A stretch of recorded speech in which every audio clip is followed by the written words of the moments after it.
What we're gonna do right here is go back. Check this out.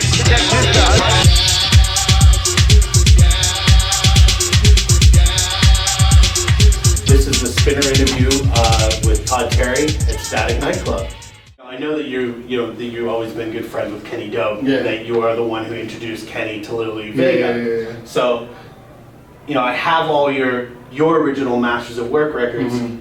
What when you introduced them, was that the inspiration for you to give them the Masters at Work name? No, what happened was that I was working with Louis. Louis used to remix some of the first records for me. If you look in the credits, you'll see that. And he used to play at Heartthrob at Funhouse. Yeah.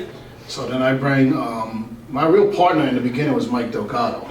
Yeah. And so me, Mike Delgado, and Kenny was just like the kid hanging out with us, like, get away, kid. And all of a sudden he says, I want to learn how to make beats. So he started learning how to make beats. And then we just hooked up. We went to Heartthrob, and I introduced him to Louis, and everybody was there, like Tony Moran, the whole crew, and everybody was there at that time. And they just kicked it off. They started hanging out and started doing tracks and stuff like that. And then I was starting to do a lot of other pop stuff and productions and stuff like that. So I didn't do no more Masters at Work records. And Kenny was like, yo man, we should do Masters at Work shit again. And I was just like, well, if anything, you and Louis work, y'all should become a whole new Masters at Work. And then he was like, oh, Louis was like, that's a great idea, we gotta use that. And then they started putting out tracks, Like the first tracks they actually did never came out. Like they just kept on, they was working on it so much. Like, yo, it doesn't mean nothing. You don't have to have the greatest first track ever. Just throw something out there just to, get it going. And then they started doing remixes, and that's what took them they skyrocketed from there. Here's one thing I've always wanted to know, and the sample that you use in the Black Riot, A Day in the Life, that everybody from Armando to Rob Bass sampled. Mm-hmm. Where was that from?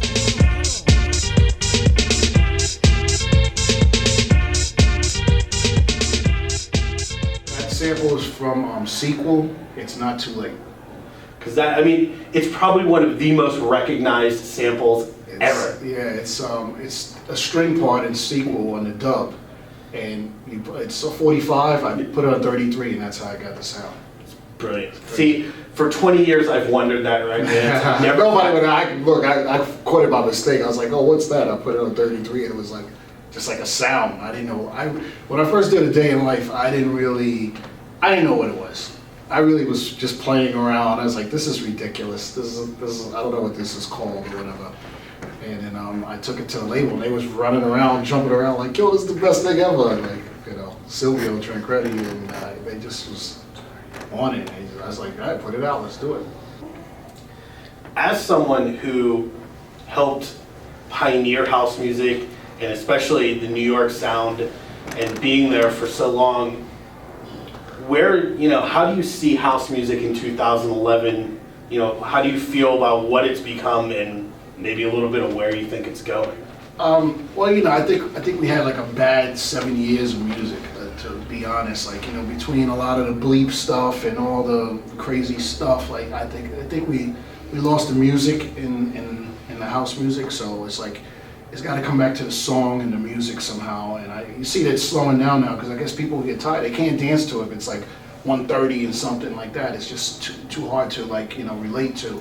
So it's getting slower now, and I just think for 2012 we just need more melody, more songs, more music in it. It's really unfortunately, even like I got stuck into making music without music in it, which is just crazy, because you follow the trends, and I always try to keep up with what's going on. I don't want to be out there old as hell. You gotta, for the kids, you gotta have a little bit for them and a little bit for the old school as well. So, since you began, you've been traveling all over the world.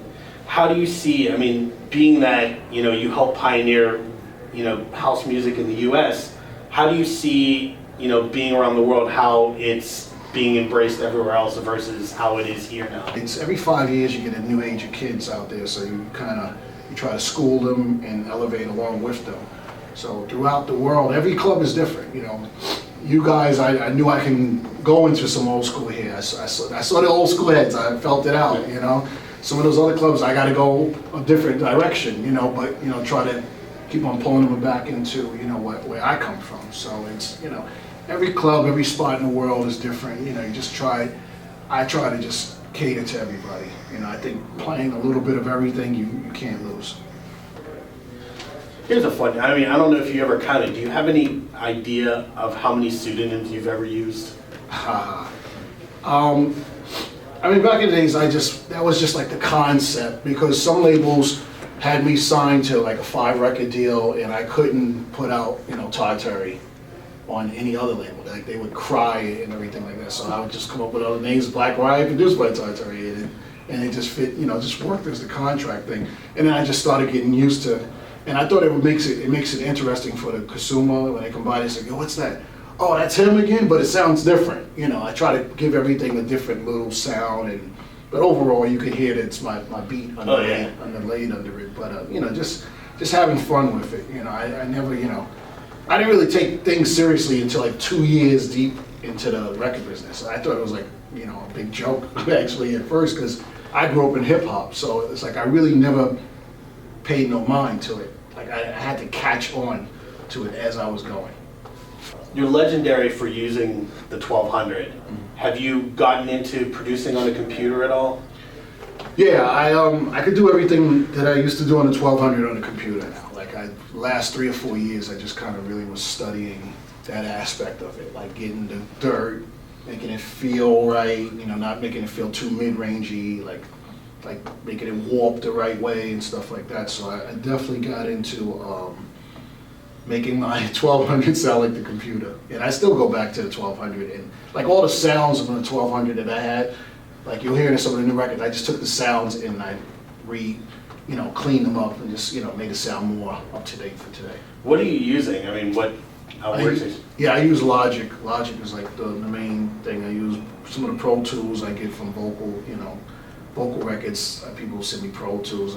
I really transfer everything to Logic, you know. Sometimes I use like Ableton on the the big mixtape type things or whatever, because it just kind of locks it better and you can play around with it a little bit more. But you know, Logic all the way for me. Here's a funny. In the 90s, probably, I don't know, it was around 95. I don't know if you remember. You and I were actually both in a piece on CNN about sampling. And it was, you know, during the time where a lot of people were being sued for samples and everything. It seems like a lot of the records that come out are very sample heavy and sample based. Do you feel that, you know, things have gotten a little laxer when it comes to that, or is it just people don't care, or people aren't getting caught as much, especially in house music, I guess? Well, I mean, a lot of people getting away with it. I got away with a lot. I got sued a couple of times too, you know, so. You know, everybody has a different way that they're doing it, you know. Some people what I do now, if I sample a record and I give that if it's like a total rip-off, I give that publisher 100%. You know, so at least they're credited for whatever it took to make that record happen. You've done some hip-hop beats, you've done some drum and bass. Have you ever thought about doing any dubstep? Yeah, I did. I played around with it. I did a couple of tracks or whatever, but you know, I might put it out like on an EP, just like the last cut of the EP. I'm gonna put it out there, but it's kind of like it's dubstep, but it's me, like just interpreting what they do in my own little warped fucking way, you know. So, what are you currently working on that you want to share with people? Well, I'm working, the new project I'm working on now is this Todd Terry versus hip hop thing. And what I'm doing is I'm kind of taking some of the hip hop records and I'm turning them into house. Like it's weird. Like I got rappers and crazy stuff on the album and everything. But it's like, that's my main like project I'm working on for like the next month or so. And I got Cassidy on there. I'm gonna have Jungle Brothers on there. You know, Arsonist from Heat Makers. Smith and Wesson, you know, like I got like cats that everybody's gonna be like, what? How did he get these guys on there? But you know, I ran into these guys, and I know them from back in the days. Like I know that whole circuit, you know, because I used to have a hip hop label, so right. You know, I know all of them. So it's gonna be kind of interesting. I'm not gonna flood it with rap, but I am gonna have like 3 rap records just rap records on the album, just like out of nowhere, you know. Your house record is gonna go into some like Kanye West record, like. Nice, excellent. Well, I think that's it. Cool. So thank you. Respect. Very much especially for the amazing job you did here. Oh, cool, thank you, man. Old school fan.